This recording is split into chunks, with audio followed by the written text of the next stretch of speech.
Greetings, whoever this may concern. Christian Aguilar here, back with another movie review. And in today's movie review, I'm going to be reviewing the newest Predator film entitled Prey. Prey is a Hulu original film, unfortunately, because I would have definitely went out to the theaters to see this. But regardless, I am glad that it is available at home.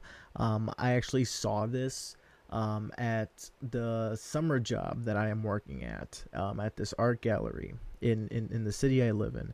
And we all just we had free time at the end. We were editing all of our short films, which will potentially be available on my YouTube channel. That short film I did this summer could be coming to the YouTube channel. So if you want to check that out, stay tuned for that. We had a little time in between our grace period where we finished filming and before people really went into the editing process. So we had some free time and we sat down and watched the new Predator movie. And I swear it was so awesome to see this with a tiny crowd of people. It just reminded me, this little lucky experience that I had to see this movie with a small crowd. It just reminded me that there's a beauty, there's a magic there when you go to the movies and you go and see a movie with a group of people, a group of strangers that you don't know. It becomes this collective experience. I'm not the first to say it, nor will I be the last. The movie theaters give that experience, and I hope it never goes away. But the convenience of it being at home and for me to be able to play it at my summer job, I'm grateful for that.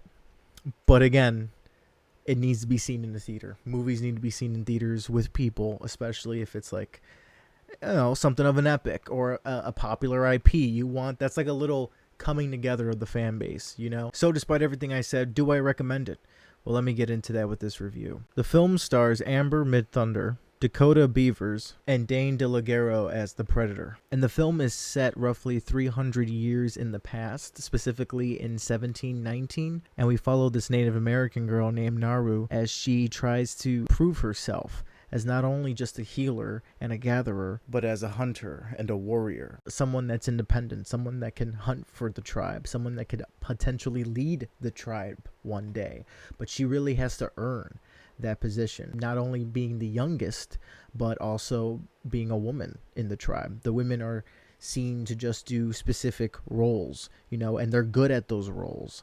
And the men are doing other roles. But when they want to cross over, it's going to take some hardship to get over and kind of sell everyone on that idea. So that is what our main protagonist of this film is going through. And to mix that in with an arrival of a predator and to see it go through all the animals on Earth, to see which is the most dominant hunter, is a pretty intriguing mix. Like right off the bat, this has a stripped down premise. Predator versus Native Americans.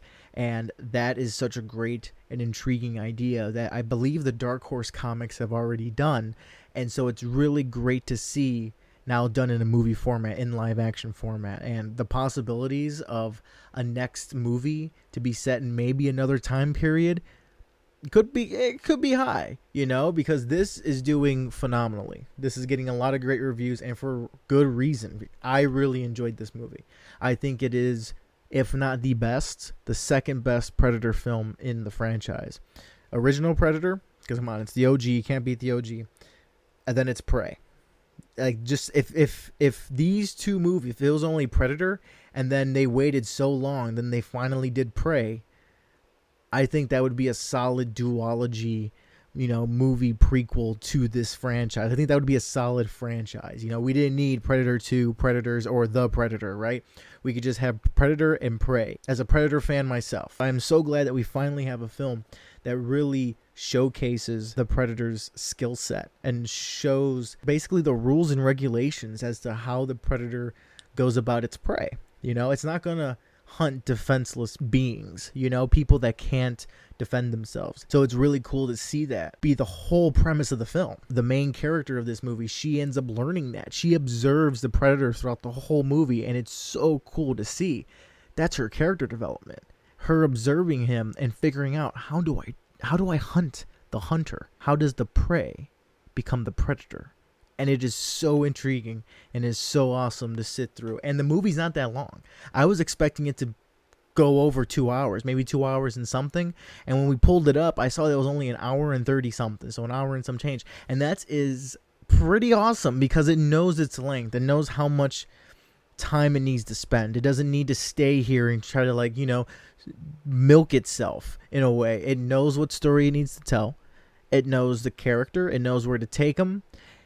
And it does it very well. The cinematography is top notch. The performances are top notch. Everyone gives a stellar performance.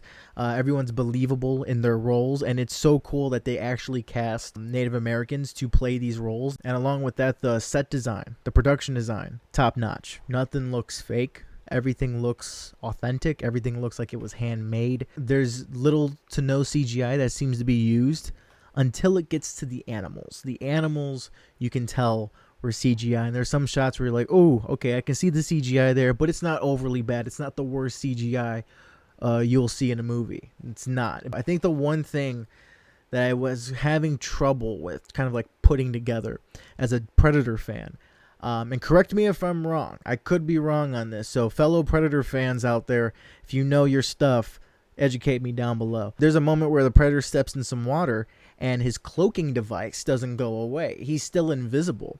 My understanding from the first, from all the Predator movies, even Alien vs. Predator and even the video games and some comics, I always remember that the Predator, whenever he's in stealth mode, he gets wet.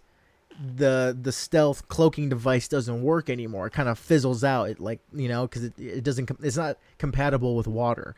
So when this guy was like fighting a bear in the water or like running around, stomping, splashing around in the water, I was like, why is he still invisible? That's very interesting. And this is supposed to be set back 300 years before we know the Predator to be right now, in our current, like in the first movie. It's very interesting to see that his cloaking device works way better in the past 300 years ago compared to now in present day, or when the first movie takes place, right? But regardless of that, I did like seeing the dated Predator technology. Like even his helmet was not like the metal, kind of like those connected to the gas tubes where you have to then take off the helmet. It was made out of bone, and that's pretty sick. You see the dated technology with the Predator because it's set so far into the past. Yeah, he still has this like stainless bulletproof steel that's still pretty futuristic, but I like how they dated the Predator as well. You feel like, yeah, this Predator is also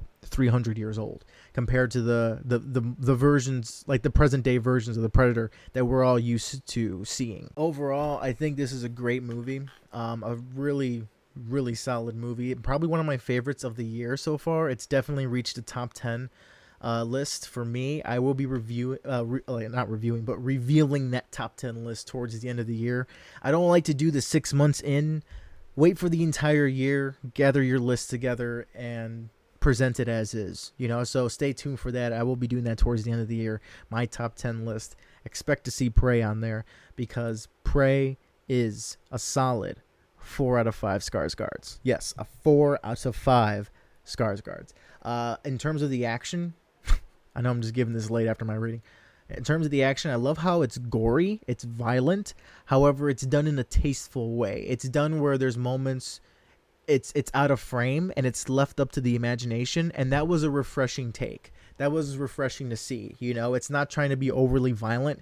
It knows it's violent already, and there's even moments where it leaves it up to you to kind of guess what happens, and that could just be way more violent than anything that they ever decide to put on screen. So I like that the movie went that route. The movie's very, very clever in that way, and the director, I think, Dan Trachtenberg. Let me double check that right here. Yep, Dan Trachtenberg, which also he did 10 Cloverfield Lane. If you've ever seen 10 Cloverfield Lane with John Goodman, that movie was really good, and he directed a couple episodes of The Boys and Black Mirror, if I just take a glance at his IMDb page. Yeah, so Dan Trachtenberg is a great director. He keeps continuing to prove himself as a great director because so far everything he's done, I've enjoyed. And Prey just seems to add on to that. I highly recommend Prey if you have not seen it. Even if you haven't seen the original Predator, watch this because you don't. This is one thing about the movie too. You don't have to have seen the previous ones to really understand this one. So if this is your first time, like your first introduction to Predator, I say go and watch it. And then if you really are interested in the creature, go on to the rest of the movies, because the rest of the movies do showcase the creature in some pretty iconic and badass moments, despite the qualities of the movies. Be warned, not all these Predator movies are going to live up to Prey. If you decide to continue on after Prey, and this is your first time watching, Prey will probably be the best one. But regardless, again, if you find the creature interesting, go on. You will be pleasantly surprised, in my opinion. I will be reviewing the rest of the Predator movies on my channel, because Prey has just sparked my interest in Predator again. I've always loved Predator and Alien for a long time. I grew up with them, along with Batman, Spider-Man, all of them, so it's just in that cesspool of things I grew up with. So go check out Prey if you haven't already. It's a great movie. Thank you so much for reading to the end of this video. It is always very much appreciated. Please like, share, and subscribe, support the channel. It helps out very much. It shows that you watch, it shows that you enjoy, and it also hopefully will tell the algorithm, hey, this guy makes content. Let's push his videos out there and let's get others to see it. And again, this is just my opinion, man. If you have your own, which I know you do, let me know what you thought down below. The rendered image, the show I co-host, my good friends Tyler and Shannon. Link to the channel will be down below in the description. We all go over all the latest movie news, updates, and trailers, so be sure to check that out. I hope you're all safe and well out there, and I'll see you all in the next one.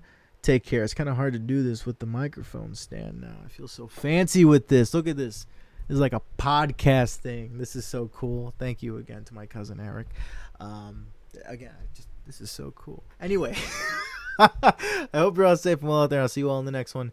Take care. There goes my hand to the lens. There's the channel name. Look at that. My hand goes to the lens at the end of the videos. Okay, bye.